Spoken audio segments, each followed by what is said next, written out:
Saduds, Yinlin is out and she's pretty good with Yuanwu. This is a follow-up video to my Yuanwu build guide. If you want the basics on Yuanwu, start there. Since this video, I found a few new techs and a few different ways to play him. We're also going to cover how he plays with Yinlin. There are multiple different topics, so feel free to use the video chapters to skip around. Since the last video, I have made some changes to the build. I also managed to get S4.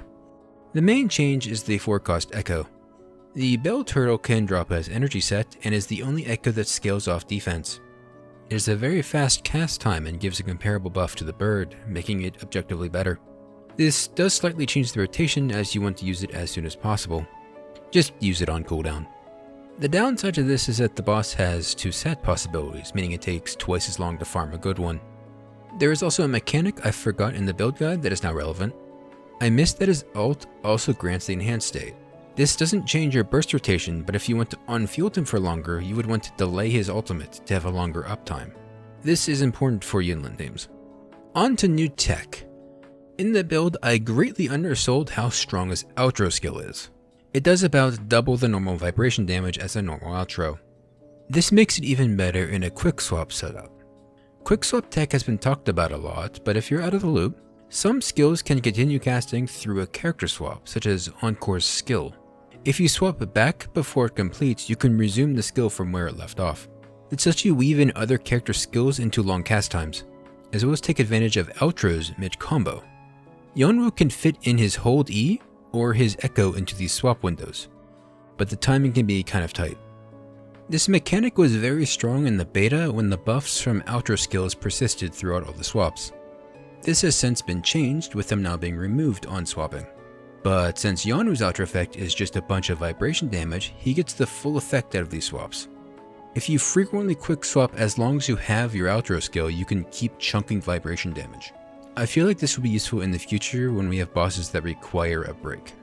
And the last new tech is a completely different way to build him. There is a way to build him as the team's sustain or support. The 3-star gauntlets originate type 4 will heal him for a small amount on basic attack. This heal is insignificant and only affects himself, but it does proc the healing set. His S4 grants the team a shield equal to 200% of his defense on an ultimate. This is a lot larger than you would think it is, often being about half your health bar. In this build variation, you would use the healing set and only build defense and energy regeneration, foregoing all your crit. The goal would be to ult on cooldown. The shield would only have a 50% uptime at best, so it's not a perfect solution. Rotations would be quick swap based, with a high priority on using ult and basic attacking once every 30 seconds. It's something to think about, and I believe these same echoes could be shared with Taochi if you want to build her. I believe this will only work if you're rather good at the game, and only needs a tiny amount of shielding to get by. Something for the lower floors of the tower. And now we get to Yinlin. I'm going to assume you know how she works, but if you need a refresher, in simple terms, she puts a mark on enemies, and attacking the marked enemy will do damage to all marked enemies. Her outro skill also buffs lightning damage and your ultimate damage. My Yinlin isn't fully built yet, so her damage is a bit low.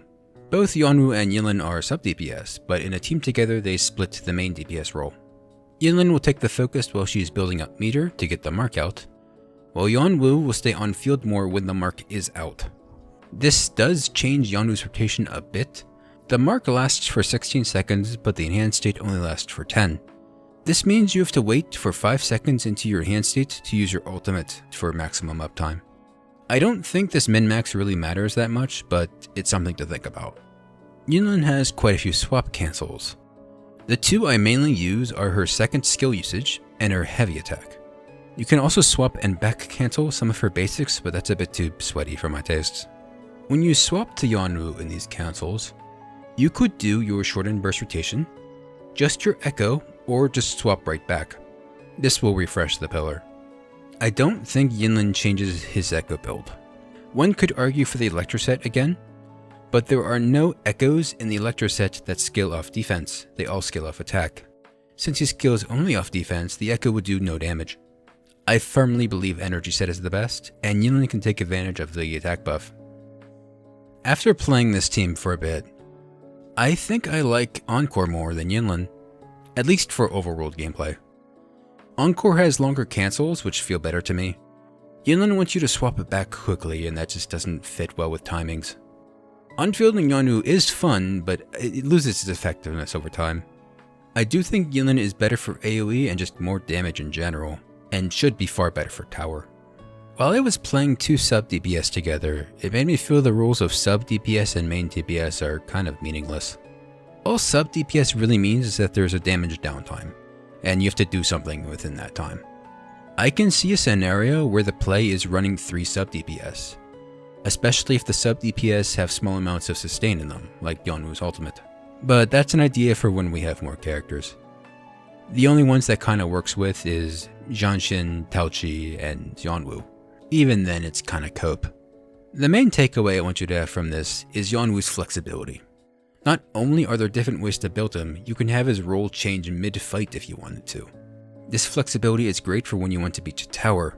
He could be a sustain on a lower floor and a sub DPS on a higher one. There's a reason you get him for free, and I don't think you're going to regret building him. That's about all for this one.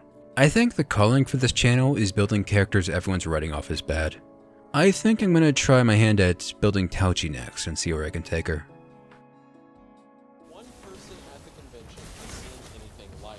This man, another archaeological professor, says that the natives of Yinlin have idols in this and as the people who praise these idols were known for their barbarity.